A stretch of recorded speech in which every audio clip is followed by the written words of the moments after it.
Okay, good evening, USA, Canada, worldwide, Long Island, aka Strong Island, plus the five boroughs of Brooklyn, Bronx, Manhattan, Staten Island, and Queens. I'm your man G Money Stacks, aka the Gregonator, YouTuber, creator, host with the most, misunderstood lonely nomad, the the the unstoppable independent podcaster and rookie podcaster of Queens, New York. And you are now rocking with the 27th episode of Excellent Fun Vibrant Podcast, the Sports Edition show, where we talk about everything in sports in terms of baseball, basketball, football, you just name it. And we are live and direct from StreamYard and YouTube alongside with the Instagram live feed, which is the same name as the show on Instagram. So make sure you turn on your notifications so you can see me in action. And if you have any comments on the topics that's going to be discussed today, um, feel free to jump in the comments in the Instagram live feed as well as the YouTube comments as well. So there you go, right there. Now, now I'm gonna cut to the chase to, and I'm gonna cut to the chase right here. I do apologize for delaying the episode. I I had some late dinners and stuff, so that's why I couldn't really necessarily get get there in time. So that's what's been going on. So now that I'm here, let's go ahead and get to the side bleacher bar. All right, let's do this.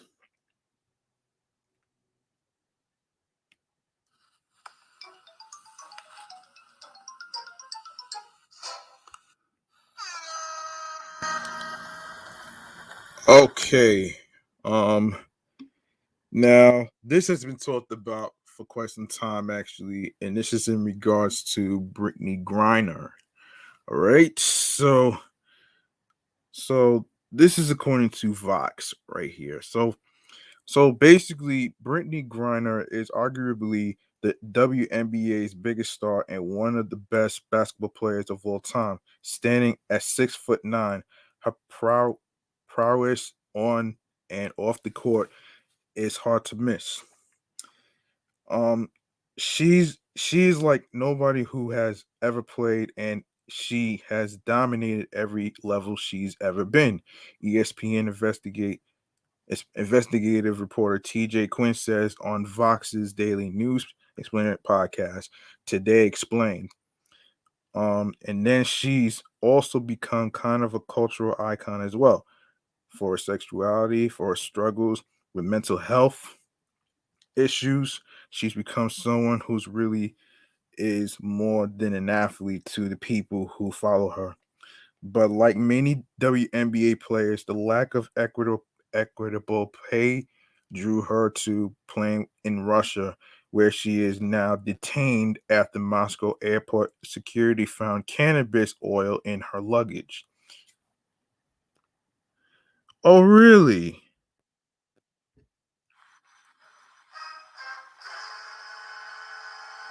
Now the U.S. State Department is turning up the heat to free Griner. Excuse me. This episode of Today Explained explores what it might take to bring her home. A partial transcript of our conversation, edited for length and clarity, is below. TJ Quinn. Brittany Griner is one of the greatest players in the history of her game. She was the best high school player in the country. She signed with Baylor, won a national title there. All American, the number one um, overall draft pick in the WNBA when she went professional. Um, um, Perennial All Star. What stands out is her size, and she plays a sort of physical, dominant game, both defensively and offensively. That stands out. but she also dunks in games, which is not common in the WNBA. Okay, so Sean Swarman says, so it's fair to say that she's one of the best players in the WNBA. TJ Quinn says one of the best players in basketball history. What is one of the best players in basketball history doing in Russia? The women who play in the WNBA, which is the highest level of basketball played in that sport, can only make a few $100,000 at the most. There's a hard salary cap um, for what they can make. They are limited marketing opportunities for women who play professional basketball, but in Russia, as in a number of countries in Europe and the Middle East, she's able to make more than $1 million playing for one of the teams there that's owned by oligarchs. So there's this long history of WNBA players making something that would be a good salary for most people, but really low for someone of their skill going to Russia, Turkey, where they make much higher salaries. And so she has been spending her off season making 3 or 4, sometimes 5 times the salary she could make in the US by playing in Russia. Um, okay, so let's talk about how Britney Griner ends up being detained in Russia. Where does the story start? So that starts February 17th when she flew over there, as she has many times and landed at the airport outside of Moscow. You watching the video that customs official released, and she's just going through the baggage check line, no check like normal, and then she gets pulled out of the line. What happens after that is in dispute. She actually has not said one way or the other, nor have her representatives. And from that time on, she was in custody, but there was no attention to it in this country. Russia didn't announce it. They kept a very low profile. Her representatives were almost immediately in contact with the U.S. State Department. And the advice that the department gave them was, look, you need to keep a low profile right now. There are two directions this can go. Russia has nomin- nominally, at least, a criminal justice system. It is quite demonstrably corrupt and subject to the rule of one man, Vladimir Putin, and his government. But there is one, and it does operate. And until they have some idea of how she's being treated, it's better for you to keep a low profile, because the other path is, if she becomes too valuable, if there's a ton of attention to her, well, then she's a potential asset to Putin and his government for something that they want to trade for. And that was not the road you wanted to be on. They followed the State Department's advice and kept a very low profile until about 3 weeks later, in early March, Russian customs officials did announce it. And when in this country we heard that she had been detained, there was this media response. Wait a second, how can one of the world's best athletes have been in detention for more than 2 weeks and nobody knew about it? And that was intentional.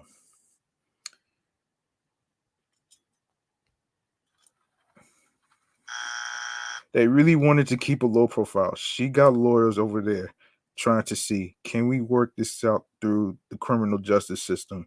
And then when you had a number of members of Congress, hold on a second. Hang on. Numbers of Congress. Hold on. Yeah, you have a number of Congress and prominent athletes raising the issue of if this. Hold on. If wait. If this were a male athlete, if this was LeBron James or somebody, people would be going out of their minds. The people who would support Britney Griner lament the inequities in women's sports in this country.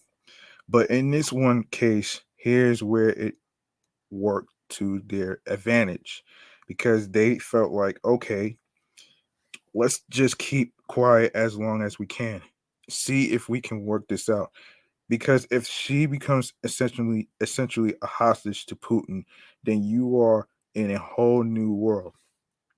Um, as Sean says, as I recall, because this was happening so close to Russia's invasion of Ukraine, it felt like Russia maybe was trying to get a little leverage on the United States, potentially by detaining this star athlete for having hash hash ish oil on her. TJ Quinn says it, it's entirely possible. And the people who followed Russia immediately thought of the fact that there is a well established history of Russian law enforcement planting drugs on people in order to arrest them. This is what they do. And even though the war hadn't started, the invasion hadn't started yet from February 17th, they knew it was coming. So for those inclined to think this was a setup, the pieces were there. There's Russia's history of doing that.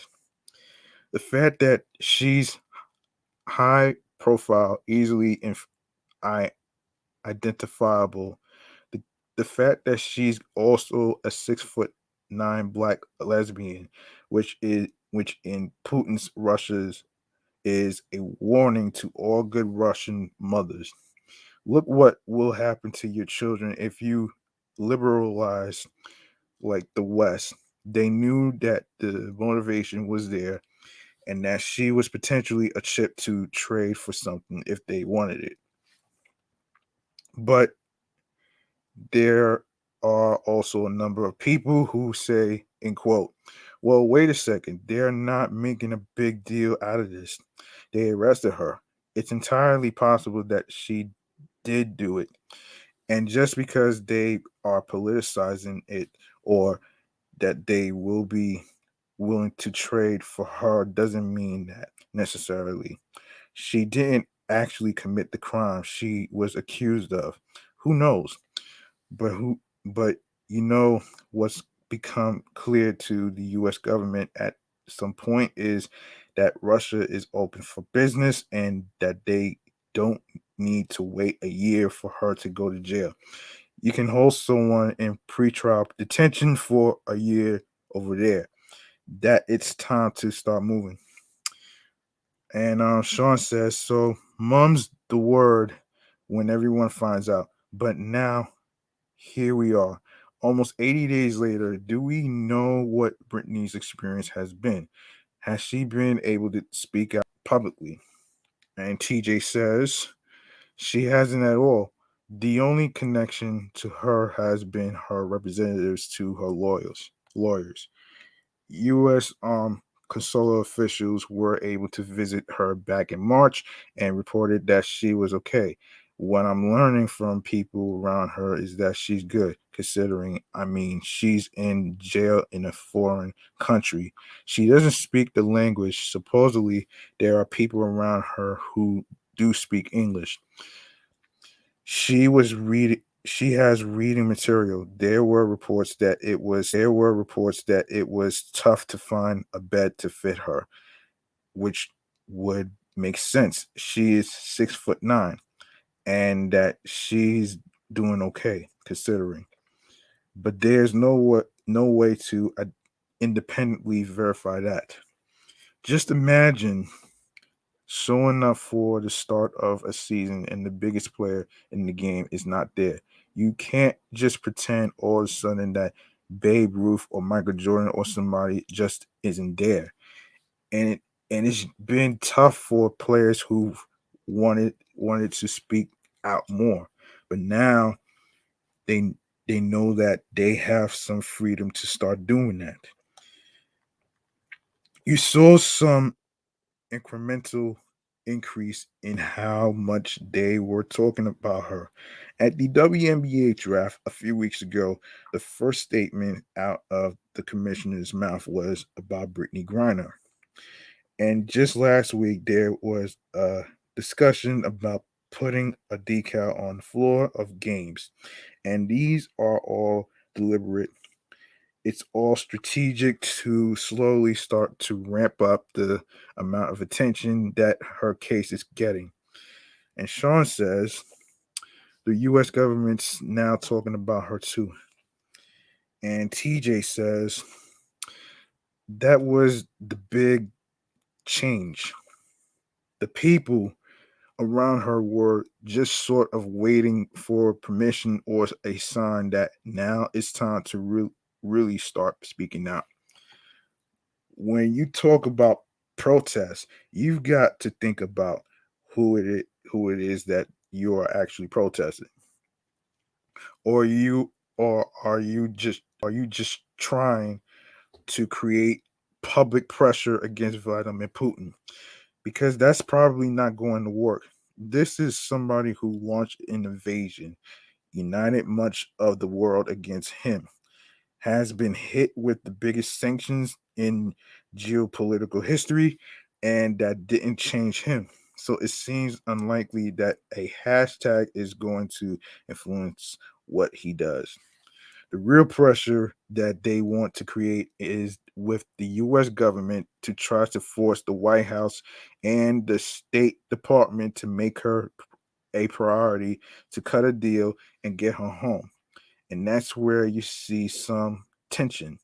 The families of Brittany Griner and former U.S. Marine Trevor Reed, who was detained in Russia for more than 2 years and just came home, have one goal, and that's to get their loved ones home. The U.S. government has multiple goals. It's trying to, one, get those Americans back, two, not create a precedent that they fear is going to put more Americans in danger by creating an incentive. Um, and three, serve larger geopolitical interests. So what the families want to do is put as much pressure on the U.S. government as they can, and the feeling that if they can put this in the forefront of Joe Biden's mind, it does a lot of good. If the president of the United States or Ron Klain, his chief of staff, is calling over to the State Department saying, "What's going on?" That might be the sort of pressure that moves things along. And and yeah, so that's pretty much what happened to Brittany Griner. Okay, so all right, so up next is what we're going to talk about up next is okay. So there's this I've been saving this for quite some time actually in regards to a hold on a second. Hold on. Hold on, wait a second here.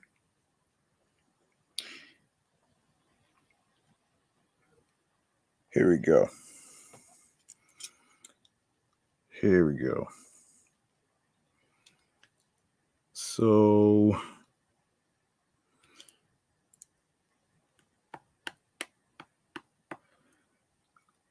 hold on a second, folks.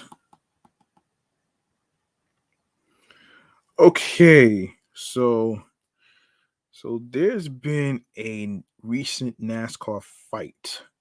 Hold on a second. Let me just break this down here. And this is from Racing News. This is from the Racing News website here. And this took place May 28th. This was published. So let's see. So On Saturday, the NASCAR Xfinity Series raced at Charlotte Motor Speedway. The race didn't go without drama. Watch Jed Burton versus Noah um, Gragson video below. Noah Gragson appeared to have one of the more dominant cars. However, his machine went down a cylinder early in the race. Despite that, Gragson remained on the track and competitive. After the race, Jed Burton was angry with Noah Gragson as the teams pushed cars from the pit lane to the garage. Jed Burton was walking behind Noah Gragson. The two drivers traded words.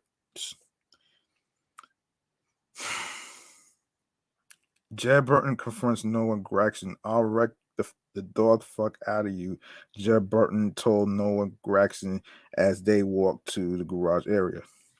You think I'm scared of you? Gregson replies, saying something about winning. Yeah, because you write a fucking blank check. I don't fucking have that. JRM employee chimed in, zero truth to that. Dale Earnhardt Jr. responded to the video, speaking on his employee, Kristen Bauer. I believe she don't play. Burton responded to the JRM employee, oh, zero, okay. Gregson then responded saying something about wrecking every week. If I wanted to wreck you, you wouldn't be walking right now.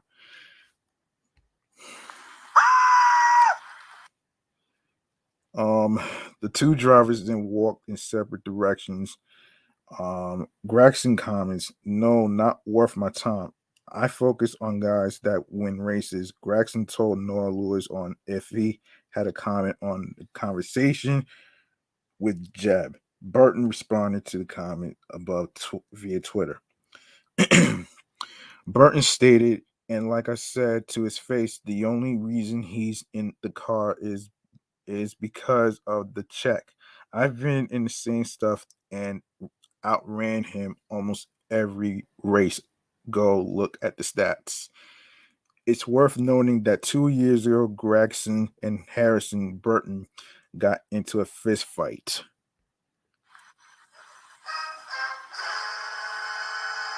Gregson and Harrison Burton fight just days after a NASCAR memo, hefty fines possible. And this is what he said on Twitter. Fiery words from Jeb Burton Racing and Noah Gregson post race, and I'll wreck the fuck out of you. Jeb declined to comment, posted Noah's quick remarks below. Yeah, that right there, man. This is crazy, man. Like two grown ass men fighting and stuff. Come on, man. Yeah. All right. So up next, what we have here is I've been saving this for quite some time in regards to Colin Kaepernick. All right. Um. Okay. So now, months ago. So basically, this is according to themix.net. Months ago, okay, so Colin Kaepernick is being mocked for trying to return to the NFL just 6 months after he compared the league to slavery. Earlier this week, we reported that the former San Francisco 49ers quarterback Colin Kaepernick was effectively begging teams in the NFL to sign him again, despite the fact that it's been over 5 years since he last played professional football. Unfortunately for Kaepernick, this is now blowing up in his face as he's being mocked for wanting to go back to the NFL after he compared the league to slavery in his Netflix docuseries last year. And this is what Clay Thomas said. In the space of 6 months, Kaepernick has been gone from arguing the NFL is slavery to begging to be let back on the plantation. Watch this video and tell me this guy isn't the biggest fraud in sports history.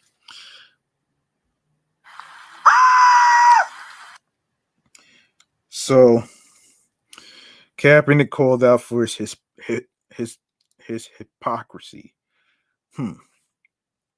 Conservative media personality Clay Travis responded to Kaepernick trying to get back in the NFL by remaining the world that the former quarterback had likened to slavery in his Netflix docuseries Colin in Black and White just last year. I want to talk about this hypocrisy with Colin Kaepernick, Travis told Fox Sports Radio. Colin Kaepernick 6 months ago in his Netflix documentary special argued that NFL players were the equivalent of modern day slaves. He equated the NFL combine to modern day slavery, which is crazy. I don't know why you would do that. NFL players are not slaves. Travis went on to point out just how ridiculous and offensive it is to compare NFL players who live their dream while making millions at the same time to slaves. Correct me if I'm wrong, but I don't remember very many slaves becoming 100 millionaires by playing their sports.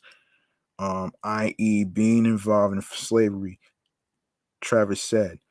Also, don't remember slavery being voluntary, and I don't remember you being able to hold out if you weren't paid enough money. This is such a ludicrous argument that anyone with a functional brain who has in any way defended Colin Kaepernick should be embarrassed by that choice that they've made. 6 months ago, he says NFL players are slaves and it's modern day slavery. And now he shows up at Michigan's spring game and threw on the field during the game. And then after the game begged for the NFL team to sign him, he continued, is Colin Kaepernick now begging for the opportunity to be one of the NFL slaves again? It doesn't make any sense at all. This sums up who Kaepernick is.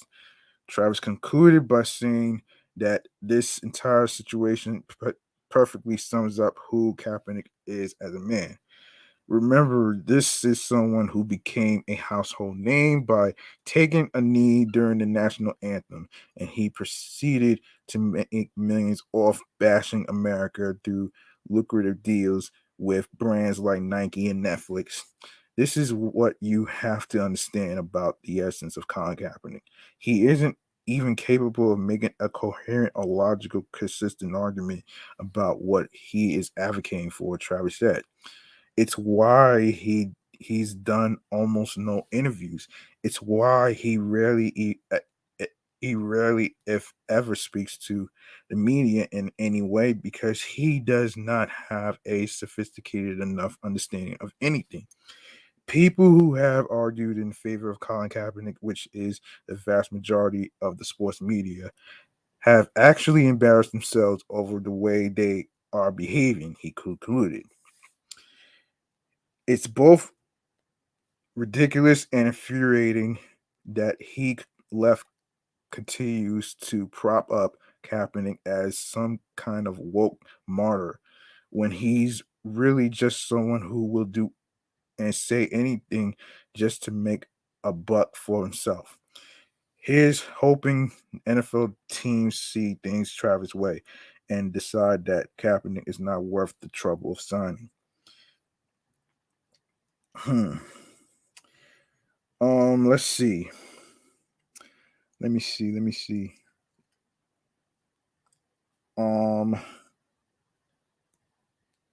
Anyway.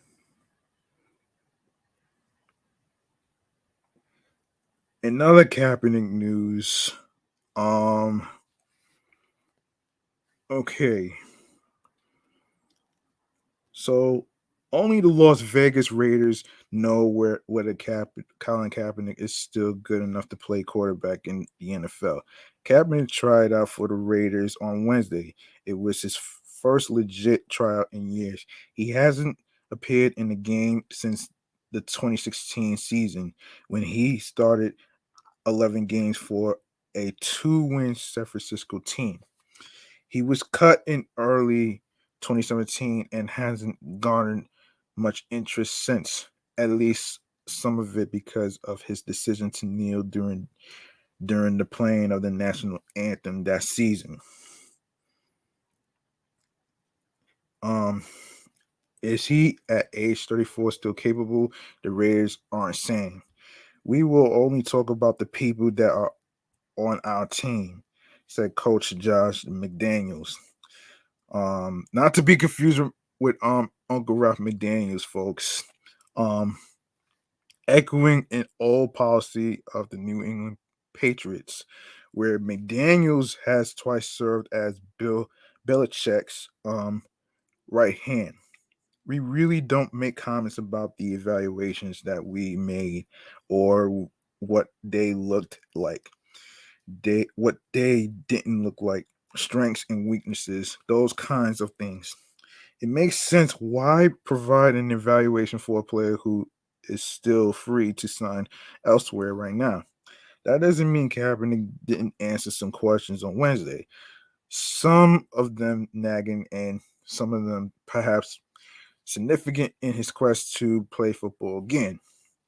The first is that he genuinely wants to return to the NFL. Fair or not, there was a perception among some in the league that Kaepernick was content in his post-football life.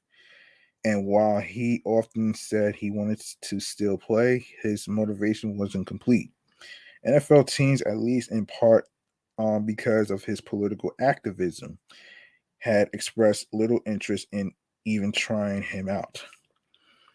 Kaepernick's final days in San Francisco were a far cry from his peak of 2012 and 2013 when he led the 49ers to the playoffs. Never a big time passer, his game relied on his running ability. As that began to fade, so too did his overall play. His final 2 seasons, he failed to complete 60% of his passes and needed a slew of injuries.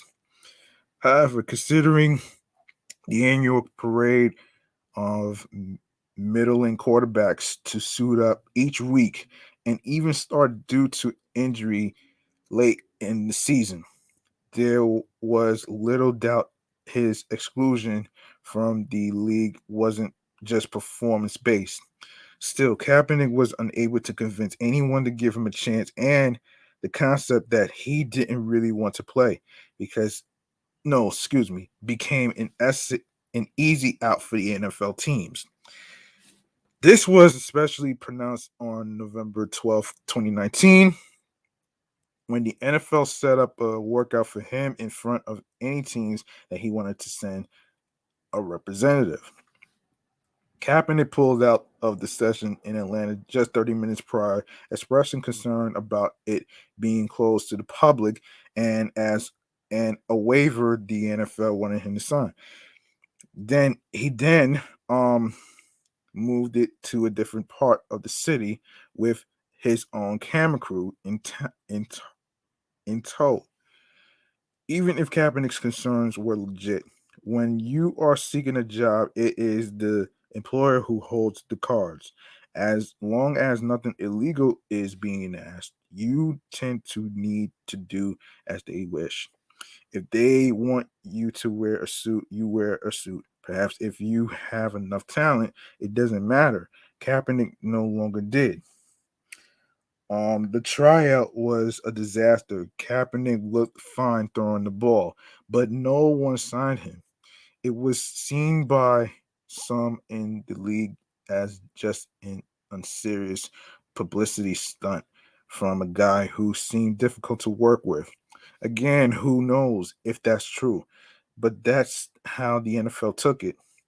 Well, maybe he actually does want to play. Maybe he always did. Or maybe things have changed. Whatever it was, the workout with the Raiders was typical of how the system works.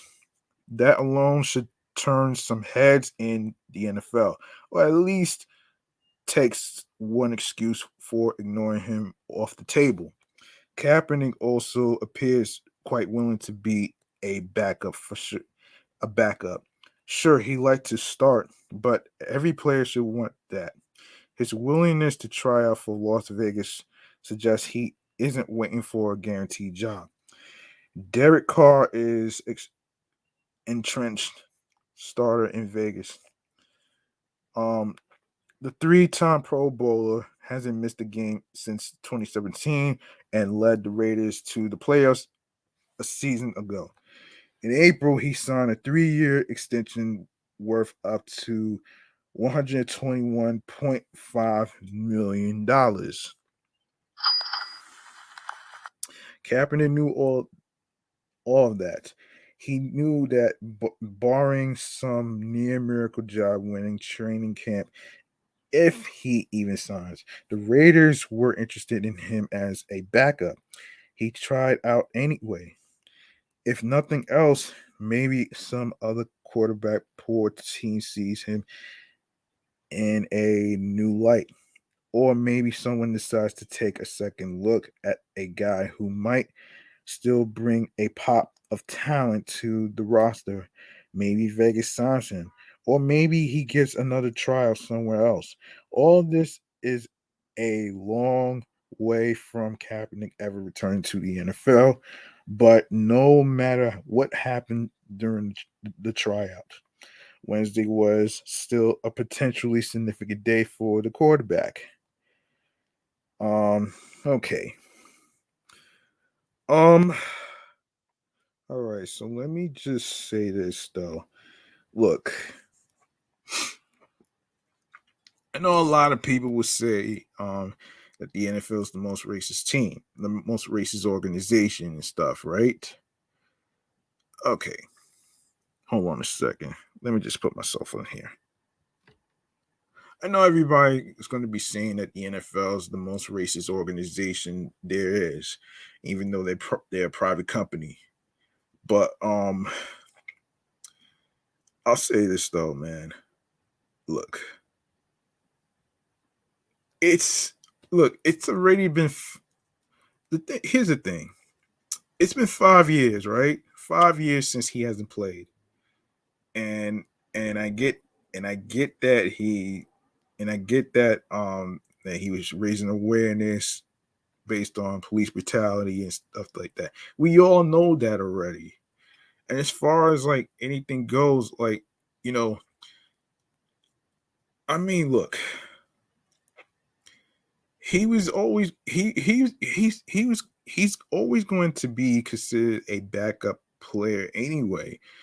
There's I mean, it's it's kind of it's difficult in a way to be a starter of a football team. Why? Because there's already some of the football teams that already have their their starting quarterbacks already. It's not that they don't want him. It's just they already have their starting quarterbacks already. As I just finished reading just now. Um was a guy named Carr, who's also a starting quarterback, for example. I mean, he has more experience being a starting quarterback more than Kaepernick, to be honest with you. Um and look, I'm not gonna stay on this for too long, but all I'm saying is this. Okay, you give him a shot, but at the same time, you also have to understand that there's never going to be a guarantee. There are no guarantees in certain situations. You might be lucky to get that particular gig, and other times you may not. So, you know what I'm saying? You know what? Just this is a wait and see, man. We'll just wait and see. So let's just move on here, man. You know. All right. So up next, what we got here is. Here's what we got next. We have this guy who goes by the name of, wait a second, man. We go by the, in other football news, we go by the name of Antonio Brown. Now, let's see. So Antonio Brown said on Saturday night that he does not plan on playing in the National Football League in 2022. The longtime NFL wide receiver attended a fan-controlled football league game. He was asked if he'll be playing in the NFL in 2022. Brown said he will not.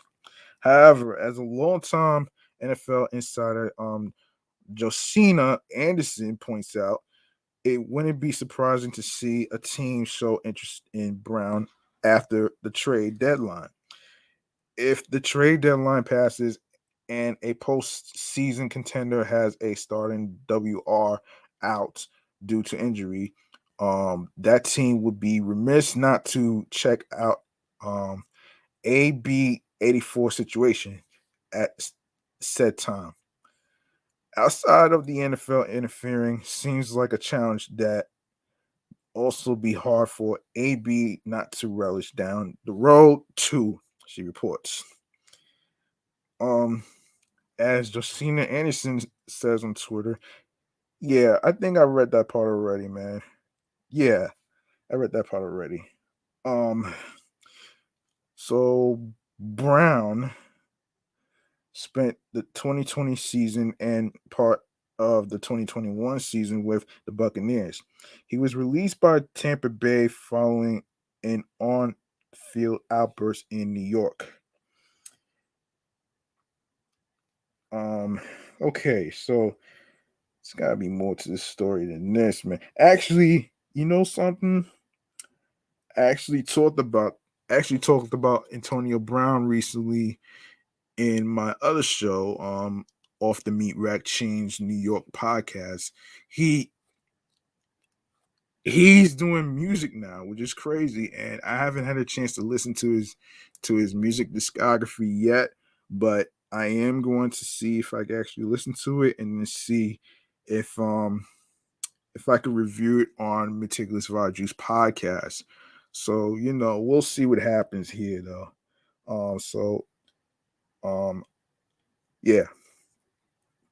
All right, so all right, what we got next here is, hang on a second here. Oh yeah, Ben Simmons.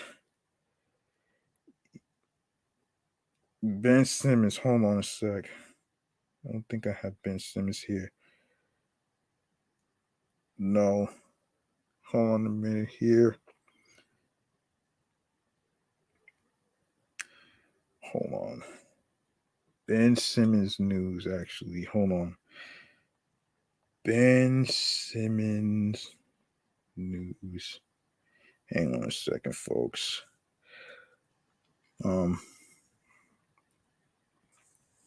Wait a minute here. Okay, hold on a minute. So let's see.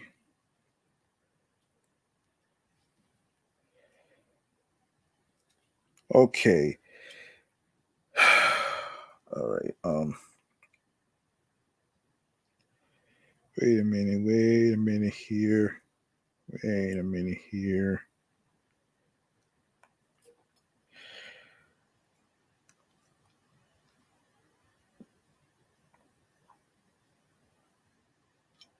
Hold on. Let me get a sip of water real quick, man. Sorry about that.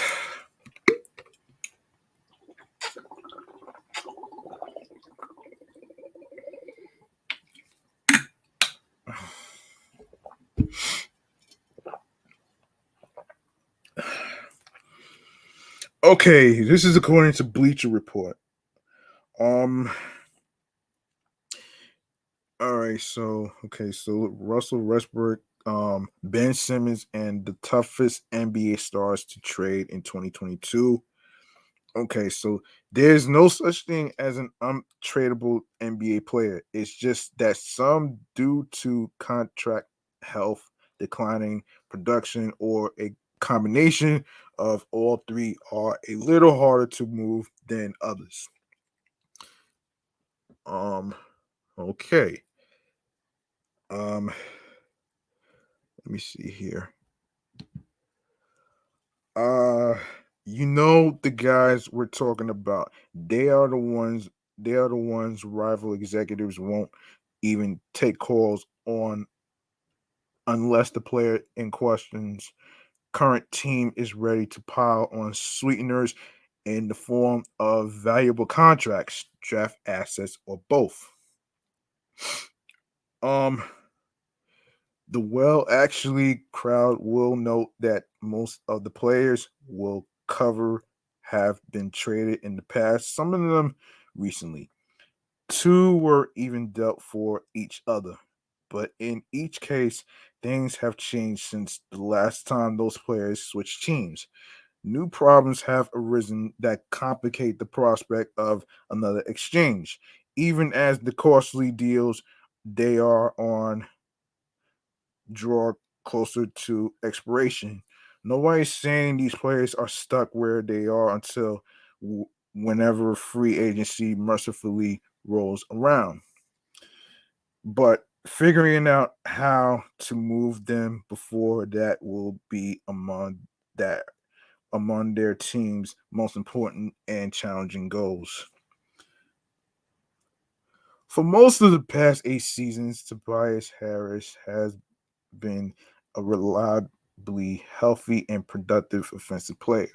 He's averaged 74.4 games played since 2014, the year he became a full-time starter for the Orlando Magic, and in every year since assuming that role, he's grabbed out as above average at his position in per shot attempt.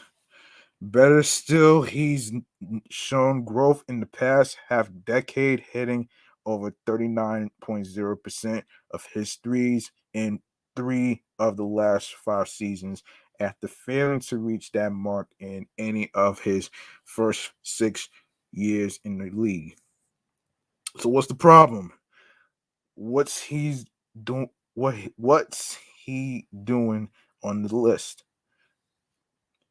Cost is the main issue. Harris signed a 5-year, $120 million extension with the Philadelphia 76ers in 2019 all season and still owed $37.6 million in 2022 and 2023 and $39.2 million the following season, all fully guaranteed. That's superstar money for a player who, while talented offensively, has long failed to justify his high end salary with game changing impact. In 2021 to 2022, Harris was a flat zero point 0 in dunks and threes estimated plus minus. His career high in that catch all stat was plus 2.2 he managed in 2020 and 2021, which ranked 62nd in the league among qualified players. Despite a career that shows he's barely been a break even contributor, Harris is currently in line to be the league's 13th highest paid player in 2022 to 2023. The Philadelphia 76ers won't be able to trade him without attaching a young talent like Tyrese Maxey or draft considerations. Even then, they'll still need to find a team with ample cap space to absorb Harris' hefty deal or perhaps less um, palatably take back someone else's unwanted overpay. Um For two glorious seasons, Duncan Robinson did one thing better than almost anyone. And that one thing, shooting high volume threes on the move, happens to be worth a ton. So the Miami Heat gave him a 5-year deal with $90 million in August 2021. It made sense at the time. Shooting is the NBA's premium skill, and Robinson, for those 2 years, was elite at it. Across the 2019 to 2020 and 2020 to 2021 seasons, the undrafted forward shot 42.7% from deep, by far the highest accuracy rate of anyone who got up at least 900 trays. Robinson suffered some slippage in 2021 to 2022, the first year of his new deal, as his 3 point percentage dipped to 37.2%. Meanwhile, another undrafted scrap heap find, Max Struss, shot 41.0% on a minimum deal and eventually seized Robinson's starting job. Worse still, Robinson's role all but disappeared in the playoffs. In a hypothetical trade negotiation, the Heat could make the pitch that Robinson's disappointing season still featured above average 3 point shooting, and that the larger sample of the prior two years should carry at least as much predictive value um, as 2021 to 2022. It's hard to imagine Robinson's accuracy won't trend back north of 40.0%. But good luck to Miami when it tries to justify Robinson's price tag so soon after it replaced him with a similar player making as little as the league allows. At $16.9 million next season, ascending to $19.9 million by 2025 to 2026. Sheesh. Robinson's deal isn't a cap killer, but the downside risk attached to a one skill player is daunting. If Robinson doesn't rediscover his shot, he won't be able to provide value in any other way. There's a non-zero chance he becomes an end of bench player making a starter's salary. Hold on one second.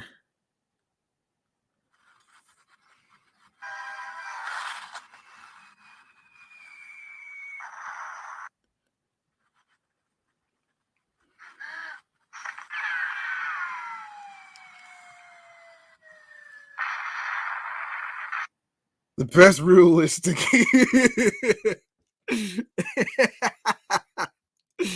Oh man, the best realistic case for any team acquiring Ben Simmons. Sorry about that. Ben Simmons is that the three-time All-Star will fully recover following back surgery and perform exactly like the guy who averaged 14.3 points, 7.2 rebounds, and 6.9 assists, and made the all defensive team in 2020 and 2021. Even then, Simmons' conspicuous habit of shrinking from the biggest moments will hang over him. The stain of the 2021 playoffs, which saw Simmons attempt zero shots in the last fourth quarters he played against the Atlanta Hawks, may never wash out. There are darker times. Simmons' back trouble may persist, sapping athleticism and mobility from a player who needs tons of both to compensate for his shooting limitations. His season long struggles with mental health may not be behind him either, which could further compromise his availability. And don't expect new teammates to trust Simmons right away, if ever. Toward the end of his tenure, the Sixers, with whom he shared a locker, were skeptical about his commitment. Yeah. Hold on a minute here. The obvious counter is that Simmons was traded just a few months ago, so it could certainly happen again. But the swap that sent him to the Brooklyn Nets in exchange for James Harden was unusual. And of course, obviously, James Harden, for those of you who may not know what happened, he was traded from Brooklyn Nets to the 76ers because of the whole Kyrie Irving bullshit that went down. Um, so you know what I'm saying? All right, so yeah, so both stars had asked out and their teams had few alternatives. Now Simmons carries all the same questions he did prior to joining the Nets. Plus the stigma of back surgery. That's a ton of uncertainty to take on at a cost of $113 million over the next 3 seasons. John Wall didn't play at all last year and has appeared in just 40 games since 2018, a player whose success depended largely on elite physical talent, namely speed. Wall does not profile as someone who retain much effectiveness on the other side of a layoff that long. Um, yeah, I'll say this. Um, remember, prior to last year's season-long excused absence from the Houston Rockets, injuries were already taking a toll. Wall played only 41 games in 2017 to 2018 and 32 in 2018 to 2019. Hold on, let me see. Yeah, 2018 to 2018. Okay. Um, at 47.4 million dollars next season, Wall will surely be among the most overpaid players in the league, and that be true if he somehow suited up for all 82 contests, an impossibility given his track record. It made sense when the Rockets and Los Angeles Lakers discussed swapping their unwanted and expensive point guards, as um, Bleacher Reports Jake Fisher reported in April. Our problem for yours, basically. But no deal materialized, and it's not like there's a glut of fallback options on the market. That Westbrook and Wall were already traded for one another in 2020 is pretty good proof of that. If you can't trade those two for each other, you can't trade them at all. Expect Houston to buy out the final year of Wall's contract in July, sending him into free agency where he'll suddenly become an intriguing low cost option for a contender. That'll serve as a good reminder that being untradeable isn't the fault of any of these players. The blame belongs to the franchise that offered or traded for their albatross deals in the first place. And forget the money. Even if $47 million is a ton of cash to try to wipe from your memory, the greater obstacle for trading Russell Westbrook is the former MVP's failure to adapt as he's aged. Uncompromising competitiveness has always been among Westbrook's greatest gifts. You can imagine how a franchise that employed Kobe Bryant for 20 seasons would admire that characteristic. But Russ, hold on. Sorry. But Russ Indomitable will doomed the deal that brought him to the Los Angeles Lakers as a theoretical third star alongside LeBron James and Anthony Davis. Westbrook's 2021 was the worst season of his career, as measured by win shares and box plus minus. His undisciplined defense and wayward shooting, though unsurprising, stung more because his wanting athleticism meant there was no compensating for those shortcomings with relentless rim attacks. The fit was bad from the start, but Westbrook's diminishing skills and stubborn refusal to change his game mean switching locations won't make things any better. He's already past the point where he can run past or jump over the competition. Um, when a former star plays for a different organization in 4 straight seasons, it's a pretty good indication that the issue is with him, not the surrounding circumstances. New Lakers head coach Darvin Ham praised Westbrook in his introductory press conference, but he also laid out a set of expectations that involved Eagles' subjugation and defensive accountability, the same ones deposed Coach Frank Vogel did. The Athletics' Bill Oram noted the echoes and their uninspiring implications. How did Westbrook respond to Vogel's overtures of sacrifice by ignoring Vogel's pleas to sacrifice and throwing him under the bus within hours of him officially being fired? If the Lakers manage to trade Westbrook, they'll only accomplish it by finding the foolhardy team that thinks it can change him and throwing in every draft pick they are allowed to part with as payment for the hassle. All right. Okay, what else? What else we got here? Hold on. What else we got here? What else we got here to talk about? Hold on. Hold on.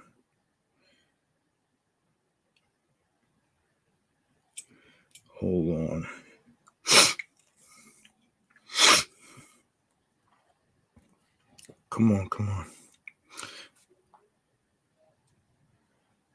All right. Okay. Now that I'm done with that, yeah, we could talk about James Taillon.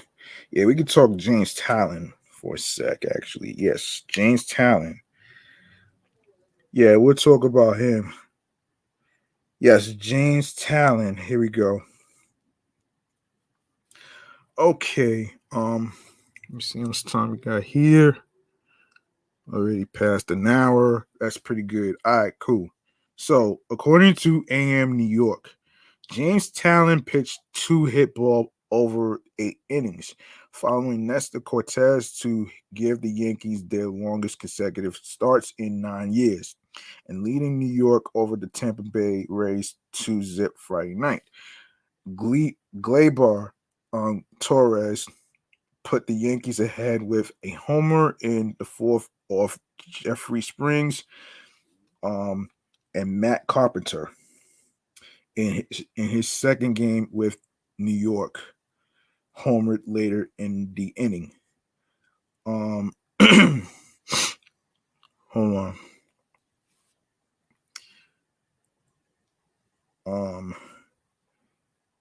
All right, so New York opened a 6.5 game lead over the Rays by winning the first 2 games of the 4-game series. The Yankees won their 4th straight following a season worst 3-game losing streak and improved to 33 the best start in the major league since the 2001 Seattle Mariners opened 34-12.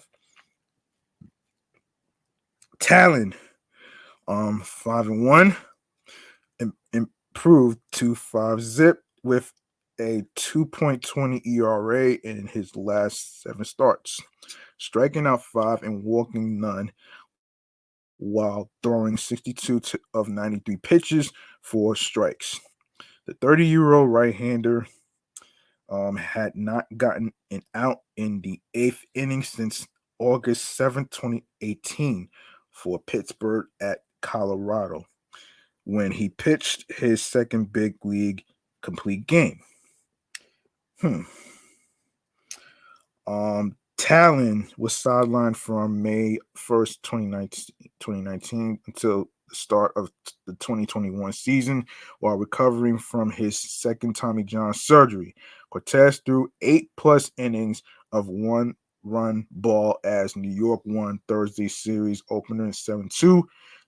Yankees starter had not pitched 8 innings in consecutive games since CC Sabathia and Ivan Nova against Kansas City on July 9th and 10th, 2013. Taillon retired his first 12 batters before Randy Arozarena lead-off single in the 5th. Manuel Margot stretched his hitting streak to 13 games with a 6-inning double. Clay Holmes struck out 2 in the perfect ninth for his 6th save in 6 chances, extending his scoreless streak to 24 innings and finishing the game in 2 hours and 23 minutes. New York has pitched 6 shutouts and one shy of the big league high. Torres led off the 4th with his 8th homer and one shy of his total for all of last season. 1 out later, Carpenter first major league home run since April 30th. Carpenter signed with the Yankees on Thursday and got his second straight start due to Aaron Hicks remaining sidelined by right hamstring tightness. Springs gave up 2 runs and 5 hits in 6 innings in his second major league start. The 29-year-old left-hander had given up 1 homer in 1/3 innings this year before allowing the pair in the 4th. So we got the trainer's room. Okay, third baseman Josh Donaldson, right shoulder inflammation, was placed on the 10-day IL retroactive on Tuesday. The 36-year-old third baseman had been on the COVID-19 IL and has not played since Sunday because the opened a roster spot by transferring Chad Green, who is in Tommy John surgery, to the 60-day IL. The DH, John Carlos Stanton, right calf strain, has resumed hitting, and manager Aaron Boone says Stanton might spend the minimum 10 days on the IL. DJ LeMahieu was out of the starting lineup for the 5th consecutive game because of his left wrist, which had a cortisone shot. And of course, right-hand pitcher Jarrett Cole, 4-1, 3.31, is to start Saturday for the Yankees. Well, yeah, I'm not gonna read that. So this is just the highlights of what went down with the Yankees, and I'm going to do the same with the Mets as well. So we're gonna get to a couple of things actually. Yeah, we're gonna get to a couple of things though, man. So first and foremost, a little update on Dom Smith.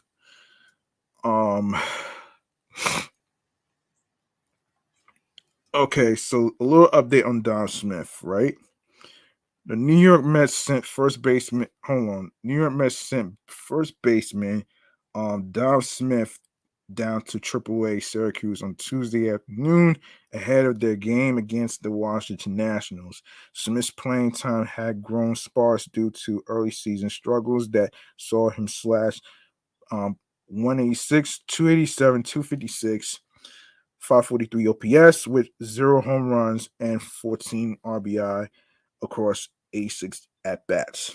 Since May 18th, the last 12 games entering Tuesday night, the 26-year-old only accrued 20 at bats, recording just 3 hits. It's been an elongated fall from grace for a player that was a top 10 bat in the National League during the COVID shortened 2020 campaign, slashing 316, 377, 616, 993 OPS with 10 home runs and 42 RBIs in 50 games. He even finished 13th in the NL MVP voting that year.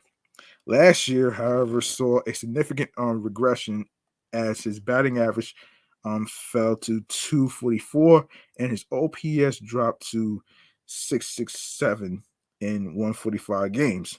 We'll give him a chance to see if he can get back to the things he was capable of, and hopefully he can do that. Mets manager Buck Showalter said, "We have a lot of confidence that he will and he can be back up here helping us once our pitching has been straightened out." Um, in the corresponding move, the Mets recalled reliever Adonis Medina from AAA to provide some much needed pitching depth for New York. With frustration building and Pete Alonso having a monster season after few chances for him to crack the lineup, Smith said as recently as 2 weeks ago that he would be open to going elsewhere if a team wanted him to play regularly. "I just want to play every day," Smith told Newsday in a story published May 16th. "To be honest, that's what I want to do. I like where this team is going. I feel like I can impact this team in a number of ways, and that's being in the lineup every day, in my opinion. But as a person, being here since I was 22, and now I'm 26, and still in the same position, about to be 27, if there's a team out there that wants me to play and wants to let me play, I would love to play every day. That's just how I feel about that." He later clarified to the New York Post that he did not say he wanted to leave to play elsewhere. Um, We have a really good first baseman in Pete Alonso, Showalter said. "Smith is probably feeling like every day at bat. He has to hit 4 home runs and 1 at bat. He just has to settle in a comfort zone and remind him of how good he is. He is a confident guy. I've seen the work he's doing. He's going to be out there every day in AAA. Now let's get in a groove where we know he's capable of being." Um, all right, so in other Mets highlights, um, we can talk about Nick Plummer. Yes, so outfielder Nick Plummer certainly deserves his shot on Sunday night at Citi Field, just based on his patience, whether it was waiting for an opportunity to play with the Mets or waiting throughout the hundreds of miles traveled this season as a security blanket for the organization. The 25-year-old has been a mainstay amongst the fridges um, of the team for most of the season. He had multiple stints on the taxi squad, even traveling with the team for few road trips while at home. His number 16 jersey inhabited at a locker at a city field despite not getting activated. Um, all the while he's experienced the carousel that is life between the majors and minor leagues, getting optioned down to the club's minor league affiliate in AAA Syracuse. Chances in the big leagues are obviously fleeting, and Plummer's story is just another example of that. So he made the absolute most of it when he was activated and put in the starting lineup on Sunday against the Philadelphia Phillies. Down 4-3 in the bottom of the ninth, and with a chance to sweep a 3-game series from the Mets, divisional rivals, Plummer crafted his first ever major MLB hit, a screaming solo home run in the second deck of the right field stands off Corey Nebo to tie the game. It was cool to be in there and start and get to play after coming up and down from Syracuse. Plummer began. The home runs was pretty surreal. Really, no words. I just like to sit on whatever his best pitch is. I'm just going to react on it and react to everything else. Luckily, I put a good barrel on it. Eduardo Escobar walked it off with a game-winning single in the 10th inning to give the Mets a sweep, improve their 2022 record to 32-17, and open up an 8.5 game league over the second place Atlanta Braves atop the NL East. The Phillies are 10.5 out down in third. I'm so happy for him, Escobar said of Plummer. It's unbelievable. I'm so happy for Plummer. And hopefully now comes more. Plummer was selected in the first round by the St. Louis Cardinals back in 2015, and because he accrued 6 years of minor league service time, he was granted free agency after a 2021 season in which he hit .280 with 15 home runs and 895 OPS across double and triple A. For a Mets team in search of natural output depth after the departure of Michael Conforto, they snapped him up. I knew coming over here after signing in free agency that this was going to be a winning ball club, Plummer said. It's really been great. For them to go out and seek me in the free agency market was a big compliment for myself, especially coming off my tenure with the Cardinals. Just to come over here and help the team win. You can't ask for much more. A good memory and a good win. Yeah. Yep. I did watch that game too, so I can really agree with that though. Yeah, I agree. Um let's see. And I'm probably not going to get to the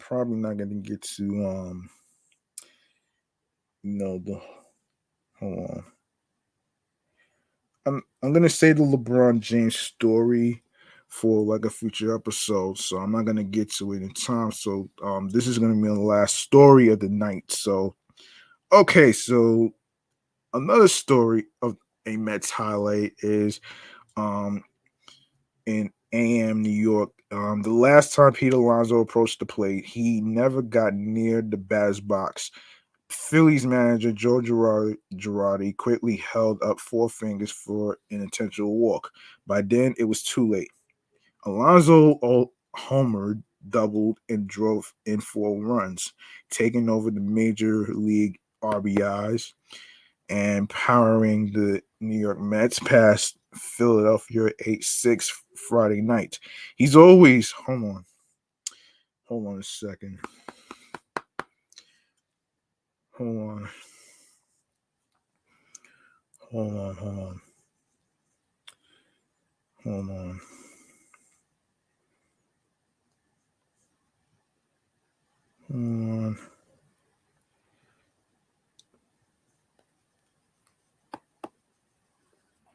Hold on. Okay, he's always a pitch away manager. Buck Showalter said. Um, Adding, he never stops pushing. Alonso has 45 RBIs this season. Yeah, this season, and has especially battered the Phillies with 5 home runs and 17 RBIs in 10 games against them. The slugger tied the team record of 28 RBIs in the month of May, set by Willie Montañez in 1978. Alonso gets 4 more games to match the Mets record for RBIs in any month, set by Hall of Famer Gary Carter with 34 in September 1985. Alonso's RBI are the most by Mets players before Memorial Day, topping Bernard Gilkey's 44 in 1996. I'm just saying to capitalize on opportunities and just be as consistent as I can every day, he said. Alonso had a sacrifice fly in a 3-run first, a 2-run homer, his 12th in the third, and an RBI double in the fourth. We have just such a gritty approach. We're not letting pitchers get away with mistakes, and we're just playing really good team ball right now, he said. Alonso also made a nifty diving stop at first to prevent Philadelphia from scoring early. One of 6 grounders he fielded for outs, and he caught pinch hitter JT Realmuto's foul pop up to end the 8th with runners on second and third. Down 7-0 to Carlos Carrasco, the Phillies made it close by scoring 6 times in the 6th inning, capped by Garrett Stubbs' 3-run homer. Mets reliever Drew Smith, Joely Rodriguez, Seth Lugo, and Edwin Diaz held on, helping the NL East leaders beat Philadelphia for the 7th time in 10 games this season. Diaz got his 11th save in 14 chances. Shout out by Carrasco, 5-1 on 2 hits going into the 6th. Philadelphia rallied. Infield hits by Reese Hoskins. Reese Hoskins and Alec Bohm set up RBI singles by Bryce Harper and Nick Castellanos. A run scoring grounded by Gene Segura, and a 2-out walk to Aldubo Herrera brought on lefty Chasen Shreve, and the lefty hitting Stubbs lined a drive into the right field seats. Showalter said Carrasco jammed his thumb fielding a ball in the inning, but didn't expect it to be a problem. The Mets added a run in the bottom half of Starling Marte's RBI grounder. Hits by pitch, the Phillies and Mets have a recent history of dust ups over batters being hit by pitches, and they've already have a couple of tense moments this season. After Segura was hit in the left hand by Carrasco in the top of the second, JT Davis nailed in the elbow by Falter's first pitch in the bottom half. There were no plunkings. So, of course, Lopez up, Jankowski out. Right-handed reliever Yohan Lopez had his 3-game suspension cut to 1 game and served the penalty. He was recalled from AAA Syracuse before the game and sat out. NBA ruled out that he intentionally threw at Philly slugger Kyle Schwarber on May 1st.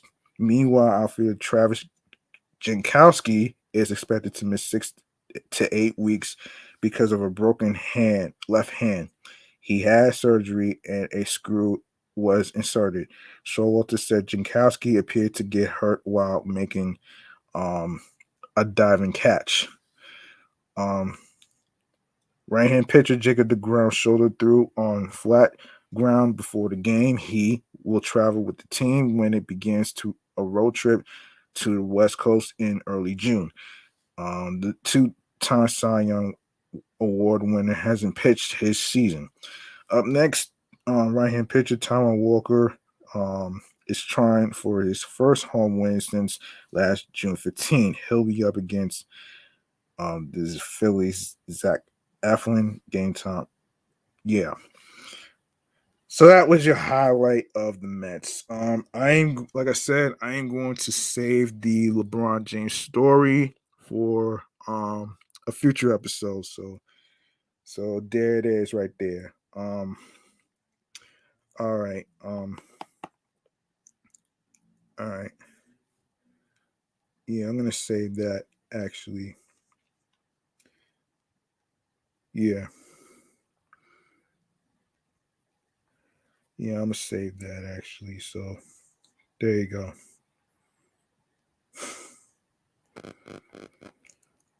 Um okay. I think that's gonna do it. Um okay, listen. Um you like what you heard in today's episode 27. Um you feel free to show some love by making a charitable donation to my Cash App, which is $ G Money Stacks 555. That's $ capital G, lowercase MONEY, capital S, lowercase TACKZ 555.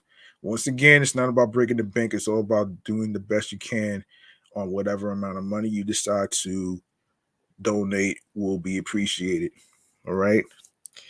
And I am gonna go ahead and jump into um this little thing right here that I like to call stream choices on the go. All right, y'all know the routine. Um, be sure you follow Excellent Fun Vibrant Podcast, Sports Edition Show, Meticulous Vibe Juice Podcast, the review show, and of course Off the Meat Rack Chains New York Podcast on Facebook and Instagram. And of course, follow me at G Money Stacks 555 in Queens, New York. Make sure you tap the notification bell so you can be reminded of when I'm going to be on Instagram Live. And I am going to get into where you can listen to the episodes and stuff. So make sure you subscribe to the audio streaming platforms of the podcast that I'm going to be announcing, and you can leave a voice message for me if you have any questions, if you have any comments, any ideas of what to talk about in this sports podcast right here, and you know the rest right there though. So if you have any questions, you can DM me at G Money Stacks 555 in Queens, New York on there. So starting with Anchor, Audible, Audacity, Amazon Music, Breaker, Castbox FM, Deezer, Listen Notes, Moon FM, Podcast, Player FM, Pocket Cast, Podfriend, um, Podorama, Podopolo, Podcast Addict, Podcast Index, Podchaser, Podverse, Recent Reason FM, Spotify, Stitcher, TuneIn, Google Podcasts. Make sure you listen. Make sure you leave a 5-star rating on Podchaser, Podfriend, and Spotify. And you can also listen to Excellent Fun Vibrant Podcast on Radio Public, iHeartRadio, the number one app for music, radio, and podcasts. And you can also follow my other podcast, which is Meticulous Vibe Juice Podcast, Review Show, and Off the Meat Rack Chains New York Podcast on there. And of course, lastly, make sure you grab that subscribe button on the YouTube channel of Excellent Fun Vibrant Podcast, the YouTube channel. Tap that noti bell so you can be reminded of when the show goes in the air via live stream. Leave a like and a comment along with the episodes. And of course, share the episodes, share the videos. Stay tuned for more video content, upcoming episodes, previous episodes. And of course, make sure you download these episodes. Make sure you catch up on all the previous episodes that's already out right now. And of course, make sure you listen. Make sure you stream. Make sure you share the episodes, share the videos. Make sure you tell a friend to another friend. Make sure you share the podcast with your husbands, your wives, your boyfriends, girlfriends, and of course your friends. And yeah. So like I said, make sure you catch up on all the episodes that you missed. It's already on every streaming platform, including YouTube whatsoever. Make sure you comment. And like I said, if you have any questions, make sure you DM me at GMoneyStacks555 in Queens, New York. And you can leave a voice message on the Anchor page where it says Excellent Fun Vibrant Podcast. Linktree/Excellent Fun Vibrant Podcast. You're going to see the name of the show on there. You're going to see the word message on there, and you're going to record your message on there, and I will go over it. And yeah, that's it. I'm G Money Stacks. Thank you very much for listening and tuning in and rocking with me. I really appreciate you for listening to episode 27. I do apologize for the delays of the future episodes, but I am going to get back in my podcasting rhythm without any thing being, interrupted. So there you go right there. So remember, the grind does not stop. So trust the process. Don't rush the process. And if you have a dream, go ahead and do what makes you happy. All right. And for the most part, think about your well-being mentally, physically, and spiritually. All right. That's gonna do it, man. Thank you. I appreciate you. Peace and one love. And I'll see you next time in the next episode. Peace and one love, and have yourself a good night.